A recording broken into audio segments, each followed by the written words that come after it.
Number 12, Scott Simpson.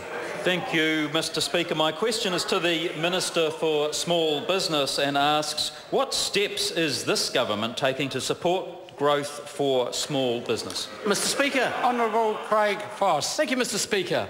Small businesses are the backbone of the New Zealand economy. This government has taken a number of steps through the business growth agenda and the better public service targets to support growth for small businesses.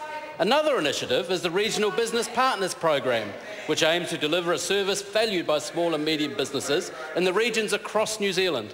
In the 6 months to the 31st of December 2014, the Regional Business Partners Network has worked with over 1,500 businesses looking to grow and innovate, providing one-off advice and information, such as, Mr Speaker, raising awareness of support available to them, simplifying guidelines and communications, and improving consistency of service delivered to small and medium enterprises.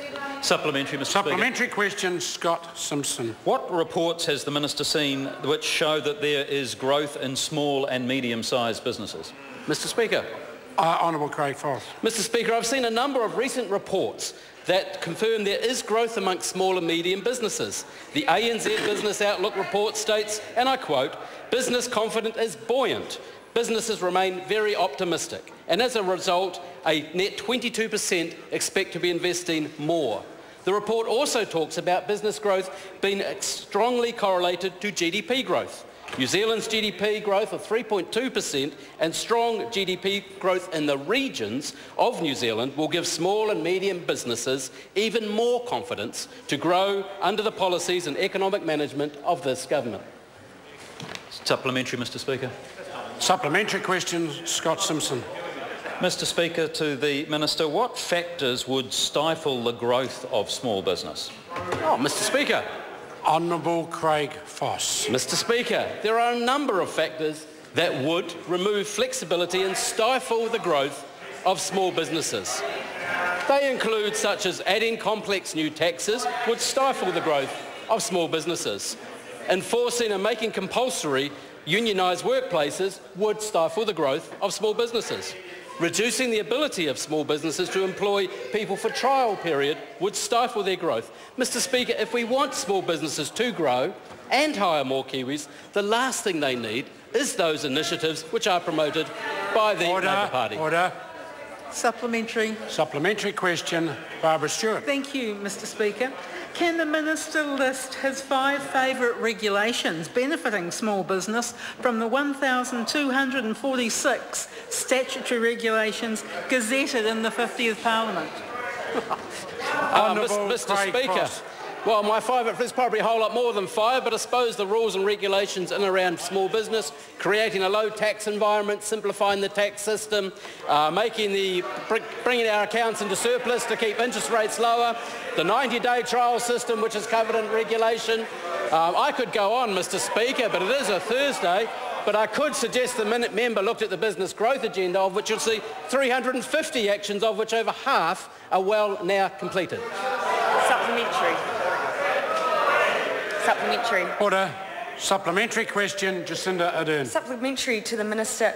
Will he consult the Small Business Development Group, the panel of small business owners who advise government on small business issues, on their view on current ACC levies at their next meeting on the 15th of April? Oh, Mr Speaker. Honourable Craig Foss. I can preempt that, Mr Speaker. I have been in discussions with members of that group, and they are very thankful for the $1.5 billion of ACC levy reductions that are now locked in from 2012 to this year. So, Mr Speaker, the Small Business Development Group are quite pleased with the moves we've done to bring ACC sustainable, financially sustainable, and, of course, the levy reductions in play. I'll be verifying that. Supplementary. Supplementary question, Jacinda Ardern. Can the Minister confirm that of the approximately 31 patsy questions he has asked himself this term? No, it's current. It's 31. I added the extra. Order. 31 patsies. Order. I don't want to have to deal with... Order.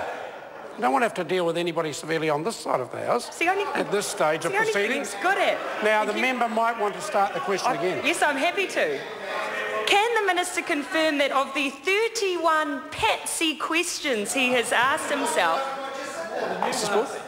Point of order, the Honourable Gerry Brownlee. Mr Speaker, I don't believe that there is any such procedure in this House for the asking formally of a patsy question.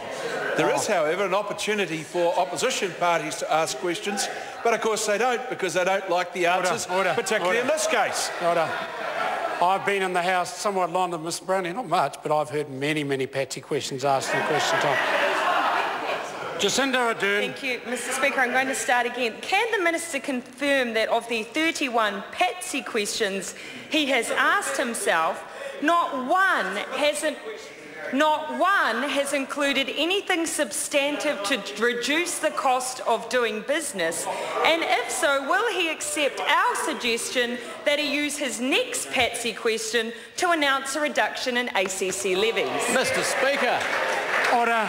Again, the Minister, Honourable Foss, can answer either well, of those technically, Mr Speaker, I haven't asked myself any questions, actually, but I wait with pleasure every day when the member gets up and asks me questions about small business, because it's such an easy hit.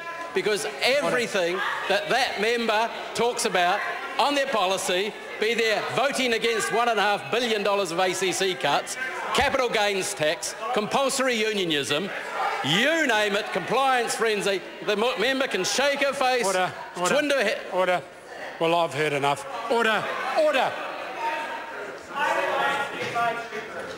Further subs? That concludes questions for oral answer. I call on